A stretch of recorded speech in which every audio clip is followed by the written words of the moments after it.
आता तुम्ही म्हणता बघा याने कॅमेरा ओपन केला आणि काय बोलायला लागला, तर याचा आपला काय दूरचा संबंध आहे.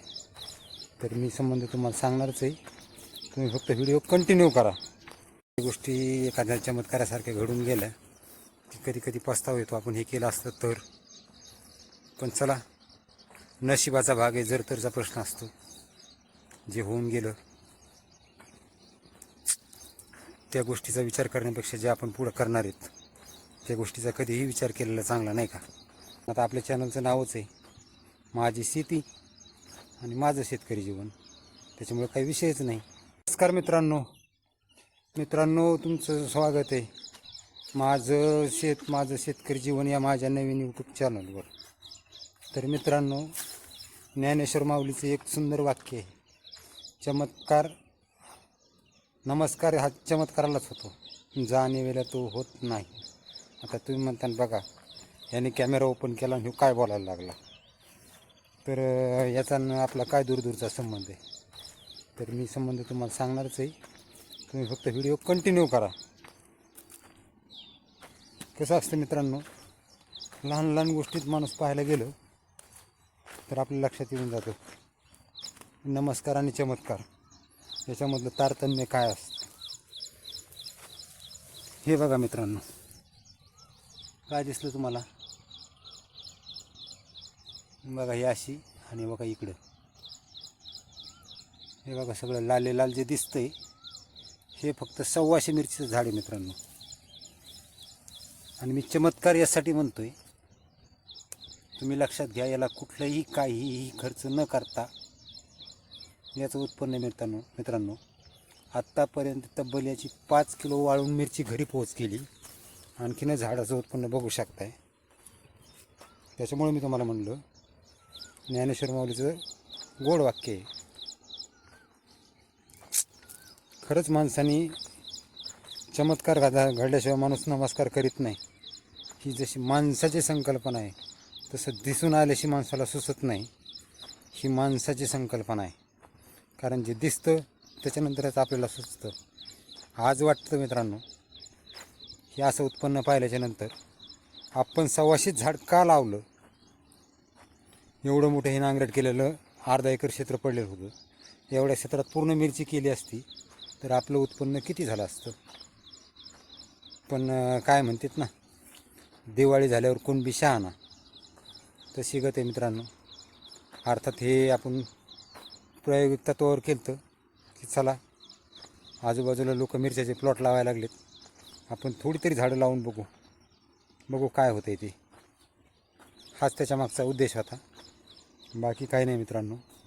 आणि याला बिलकुल फक्त ऑर्गॅनिक पद्धत वापरली होती.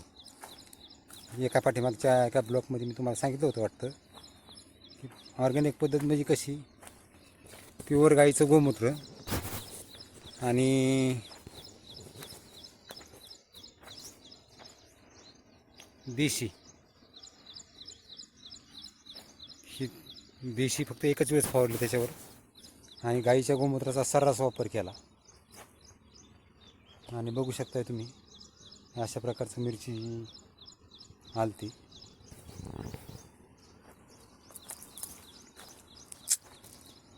तर बाकी कसं आहे मित्रांनो,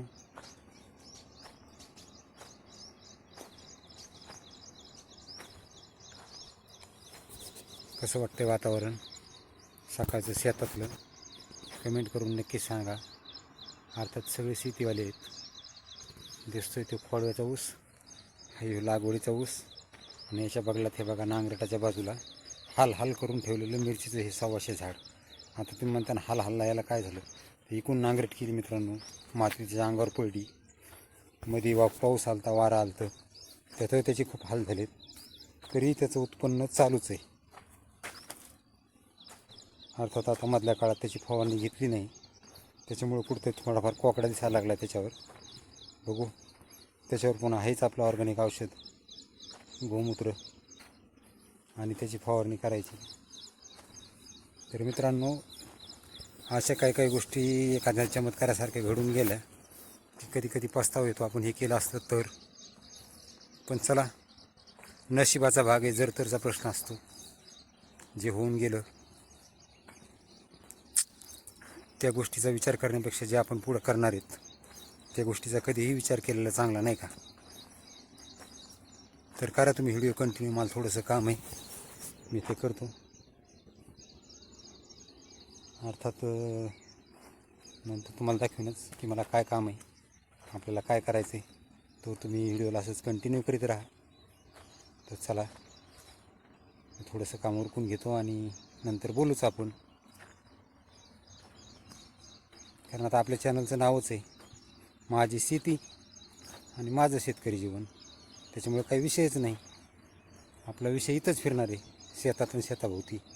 आता कोणाला आवडेल कोणाला नाही आवडेल, कारण सगळे शेतकरी, सगळ्याकडेच शेती आहे. पण असू द्या, ज्याला आवडेल त्यांनी मन लावून बघा, व्हिडिओ स्किप करू नका. ज्याला नाही आवडेल, ज्याचा त्याचा प्रश्न राहिला, शेवटी बळजुबरी कोणालाच करता येत नाही. असतो एखाद्याला छंद, तसा मला छंद आहे शेतात येऊन ब्लॉग बनवायचा. अर्थात माझ्यासारखे बरेच असतील ज्यालासुद्धा छंद आहे शेतीमध्ये जाऊन ब्लॉग बनवायचा. ते आपला छंद जोपासत असतील, ज्याच्या पाठीमागे काय कुठलं एवढं मोठं आर्थिक राजकारण लपलेलं नाही. जेणेकरून फक्त माझे विचार तुमच्यापर्यंत आणि कमेंटद्वारा तुमचे विचार माझ्यापर्यंत पोहोचणं खूप गरजेचं आहे. म्हणून हे खटाटोपे मित्रांनो. तर चला, थोडंसं काम आहे, तुम्ही ब्लॉगला कंटिन्यू करा.